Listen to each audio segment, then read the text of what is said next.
دائر کر دی گئی ہے۔ اور آپ کو بتاؤں کہ اس درخواست کے اندر کیا کہا گیا ہے۔ پاکستان تحریک انصاف کی طرف سے درخواست دائر کی گئی ہے اور اس درخواست میں یہ کہا گیا ہے جناب کہ یہ جو انتقامی کارروائیاں ہیں عمران خان صاحب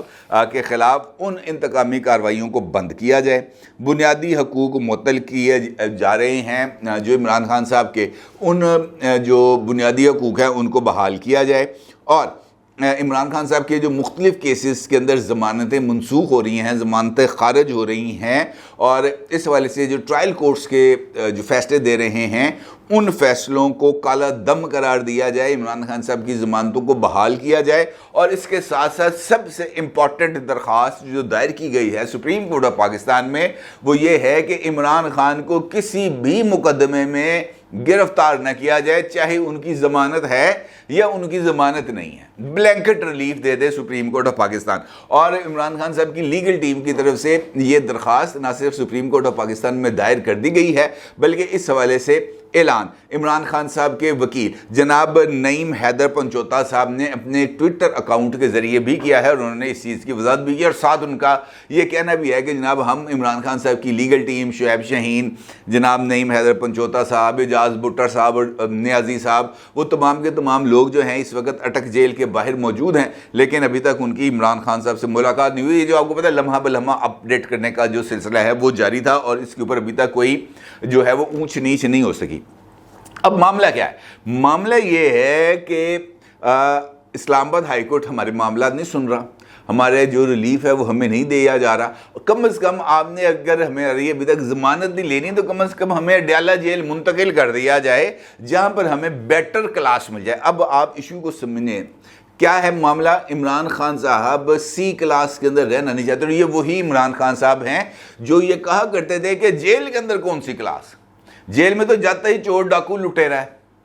جیل کے اندر تو مجرم جاتا ہے، جیل کے اندر تو قاتل جاتا ہے، جیل کے اندر تو دہشت گرد جاتا ہے۔ یہ میں اب نیا نہیں کہہ رہا، یہ عمران خان صاحب کہہ رہے ہیں کہ جیل کے اندر کیسی کلاس، مجرموں کے اندر کون سی کلاسیفیکیشن کہ جناب یہ اچھا مجرم ہے، یہ چھوٹا مجرم ہے۔ مجرم تو مجرم ہوتا ہے، ایک دو نہیں ایک پاکستان۔ یہ عمران خان صاحب کے اصول ہے، میں اپنی طرف سے یہ بات نہیں کہہ رہا۔ اس کا مطلب یہ ہے کہ اب وہ اصول جب عمران خان صاحب کی باری آئی ہے تو وہ اصول ویریٹ کر رہے ہیں، وہ جناب بدل رہے ہیں، ان کے اندر تبدیلی آ رہی ہے کہ جناب وہاں پہ ہم نے اے سی اتروانے کا فیصلہ کیا تھا۔ شیر افضل مروت صاحب کہتے ہیں عمران خان کے وکیل کہ جناب وہ جو اے سی ہٹانے کا فیصلہ تھا عمران خان کا وہ غلط تھا، کیونکہ اس وقت عمران خان کو پتہ نہیں تھا، عمران خان کا سیم پیج موجود تھا، اور عمران خان صاحب یہ سمجھتے تھے کہ یہ سیم پیج ان کے ساتھ تا حیات رہے گا، لہٰذا اس سیم پیج کو انجوائے کرتے ہوئے احکامات دیتے تھے، ان کی خواہشات ہوتی تھیں، ان خواہشات کی تعمیل کر دی جاتی، عمران نے اے سی ہٹا دو، اگلے دن جناب اے سی ہٹ جاتے تھے۔ وہ کہتے تھے فلاں بندہ جو ہے مجھے اچھا نہیں لگتا، اس کو جیل میں ہونا چاہیے، یہ رانا ثناء اللہ کو میں مونچھوں سے، ان کے الفاظ ہیں، مونچھوں سے پکڑ کے اس کو میں جیل میں ڈالوں گا، اور عمران خان صاحب نے جیل میں ڈالا۔ خیر یہ تو ماضی کی باتیں ہیں نا، لیکن یہ جو ریلیف عمران خان صاحب مانگ رہے ہیں اس وقت، یہ ریلیف مجھے نہیں لگ رہا کہ ابھی فوری طور پر عمران خان صاحب کو ملنے کا کوئی امکان موجود ہے۔ عمران خان صاحب نے یہ جو محبت کا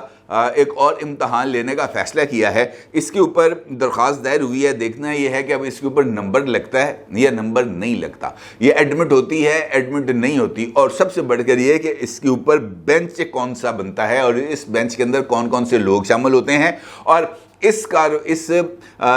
یہ جو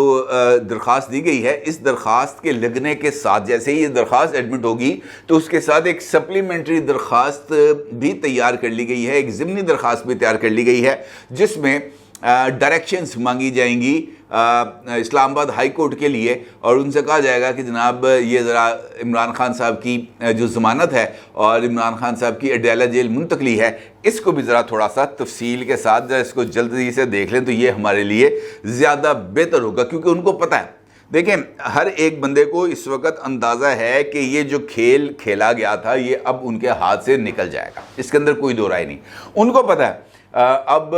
جو عمران خان صاحب کی ٹیم ہے ان کو پتہ ہے کہ پولیٹیکل گورنمنٹ کے جانے کے بعد اب ایک نان پولیٹیکل گورنمنٹ آ گئی ہے، اور نان پولیٹیکل گورنمنٹ جب پاکستان میں آئی ہے اس کے اوپر جو اثر و نفوذ ہے وہ پاکستان کی اسٹیبلشمنٹ کا ہوتا ہے، اور اس کے ذریعے نہ صرف فیصلے کیے جاتے ہیں بلکہ وہ جو نان پولیٹیکل سیٹ اپ ہے وہ انفیکٹ پاکستان کی اسٹیبلشمنٹ کو ہی ریپرزینٹ کر رہا ہوتا ہے۔ اس بات کا ان کو اندازہ ہے کہ جناب یہ ہواؤں کا رخ کسی وقت تبدیل ہو سکتا ہے، لہٰذا اب ہمیں سیف پوزیشن لینی چاہیے، سائے میں کھڑا ہونا چاہیے، کسی دیوار کی اوٹ میں کھڑا ہونا چاہیے، بارش سے بچ سکیں، دھوپ سے بچ سکیں، زلزلوں سے بچ سکیں، اس طرح کی آفات سے محفوظ رہا جا سکے، یہ ان کے لیے بہت زیادہ ضروری ہے، ورنہ حالات وہی ہو جاتے ہیں جو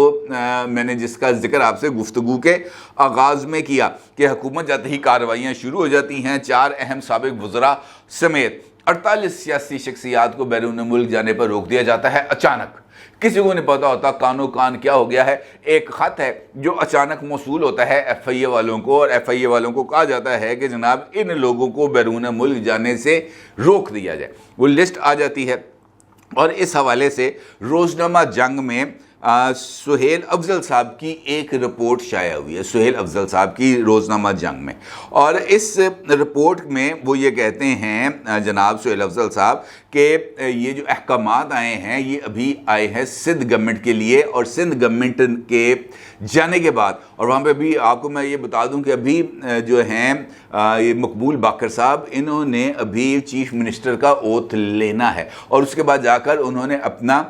جو اپنی کیبنٹ ہے وہ بنانی ہے۔ اس کا مطلب یہ ہے کہ ابھی تک وہ اس پوزیشن میں نہیں ہے جناب مقبول باقر صاحب کہ وہ کسی طرح کے احکامات صادر کر سکے یا وہ ایف آئی اے کو ڈائریکٹ کر سکے کہ جناب آپ نے یہ جو مراد علی شاہ صاحب کی کابینہ کے جو وزیر ہیں ان کو آپ نے بیرون ملک جانے سے روکنا ہے۔ اس کا مطلب یہ ہے کہ ایف آئی اے کو سندھ کے صوبائی وزراء کے بارے میں جو ہدایات آئی ہیں وہ کسی اور جگہ سے آئی ہیں، اور ایف آئی اے آپ کو پتہ ہے کہ یہ ایک فیڈرل انسٹیٹیوشن ہے، وفاقی ادارہ ہے، اور اس کو جہاں سے جو ہدایات آتی ہیں وہ اسلام آباد ہی ہے جہاں سے یہ ہدایات آتی ہیں۔ اب اسلام آباد میں بھی آج ہی نگران کابینہ کا جو ہے وہ جو ہے سر پاؤں نکل رہا ہے، اور کچھ حلف وغیرہ بھی ہوئے ہیں۔ اب آج اگر شام 5 بجے یہ حلف ہوئے ہیں تو پھر اس کا مطلب یہ ہے کہ یہ جو احکامات ہیں یہ کابینہ کے بننے سے پہلے وہاں پہ گئے ہیں، تو پھر سوال آ جاتا ہے کہ کیا یہ انوار اللہ کاکڑ صاحب نے یہ دیا ہے، حالانکہ انوار اللہ کاکڑ صاحب کو تو بھی خود نہیں پتا کہ جناب انہوں نے جانا کس طرف ہے۔ اس کا مطلب یہ ہے کہ وہ کچھ لوگ جو اس پورے سسٹم کو منیوٹلی جس کا جائزہ لے رہے تھے اور وہ اس سسٹم کو اچھے طریقے سے سمجھتے ہیں، انہوں نے شاید پیپلز پارٹی کو کینڈے میں لانے کے لیے کچھ کارروائی کرنے کا آغاز کیا ہے۔ یہ جو رپورٹ ہے جس کا میں آپ کے ساتھ ذکر کر رہا ہوں، جو رپورٹ نیو چینل کی ویب سائٹ کے اوپر بھی لگی ہوئی ہے، اس میں یہ بات کہی گئی ہے کہ جناب سندھ گورنمنٹ میں سابق سندھ حکومت میں شامل کئی طاقتور صوبائی وزراء سمیت 4 درجن کے قریب سیاسی شخصیات اور اہم عہدوں پر کام کرنے والے بیوروکریٹس کے نام امیگریشن سٹاپ لسٹ میں شامل کر لیے گئے ہیں، اور ذرائع کے مطابق 10 اگست کو ایف آئی اے کو یہ لسٹ فراہم کی گئی ہے۔ اب 10 اگست کو آپ ذہن میں رکھیں، 10 اگست وہ تاریخ تھی جب جو فیڈرل گورنمنٹ ہے وہ ڈیزالو ہو چکی تھی، اور اس وقت شہباز شریف صاحب موجود تھے اور انوار اللہ کاکڑ صاحب کا نام آیا تھا۔ 10 اگست وہ تاریخ ہے جب خورشید شاہ صاحب نے انوار اللہ کاکڑ صاحب کے نام کے اوپر اعتراض کیا تھا اور کہا تھا کہ انوار اللہ کاکڑ صاحب کی جگہ پر اگر کوئی اور بندہ ہو جاتا تو زیادہ بہتر تھا۔ ہم بھی بلوچستان کو نمائندگی دینے کے قائل تھے، اور اسی لیے ہم نے ڈاکٹر مالک صاحب کا نام تجویز کیا تھا، اور وہ جو خورشید شاہ صاحب کا طرف سے یہ بیان تھا جو انوار الحق کاکڑ صاحب کے حوالے سے تھا، وہ شاید اسی طرف اشارہ کر رہا تھا کہ جناب اس کے بعد پھر اسٹیبلشمنٹ کا ہی رول چلنا ہے۔ اب یہ بتایا جا رہا ہے کہ ایک ایسے بیوروکریٹ کو روکا گیا ہے بیرون ملک جانے سے جو صوبائی گورنمنٹ کے اندر بہت ہی امپورٹنٹ عہدے پر فائز تھا، بہت ہی زیادہ بارسوخ تھا، اور اس کے سٹاپ لسٹ میں نام آنے کے بعد یا اس کے لیے یہ ڈائریکشن دیے جانے کے بعد پیپلز پارٹی کی قیادت اور جو ان کے لیڈرز ہیں وہ بہت زیادہ پریشان ہے کہ جناب یہ جو ہواؤں کا رخ ہے یہ اچانک بدلا ہے، تو یہ کیوں بدلا ہے، اور کیا اس چکر کے اندر ہمارا بھی تو نمبر نہیں لگنے والا۔ دیکھیں یہ جو حالات ہیں نا، یہ کسی بھی لمحے، میں نے اس وجہ سے تمام چیزوں کو آپ کے سامنے کوٹ کیا ہے جس جگہ سے یہ انفارمیشن موجود ہے. اس کا مطلب یہ ہے کہ جنگ جیسا اخبار، کیونکہ میں نے خود بھی کام کیا وہاں پہ، مجھے اس بات کا اندازہ ہے کہ وہاں پر جو خبر آتی ہے وہ کس قدر سکروٹنی کے بعد آتی ہے. وہاں پر اپنی خبر کی اوتھینٹسٹی کو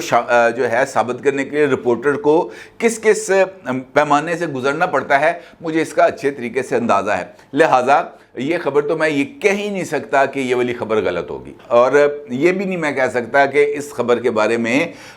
کسی طرح کے کوئی شکوک و شبہات ہو سکتے ہیں. البتہ یہ بات ضرور ہے کہ اس خبر میں اس بات کا ذکر نہیں کیا گیا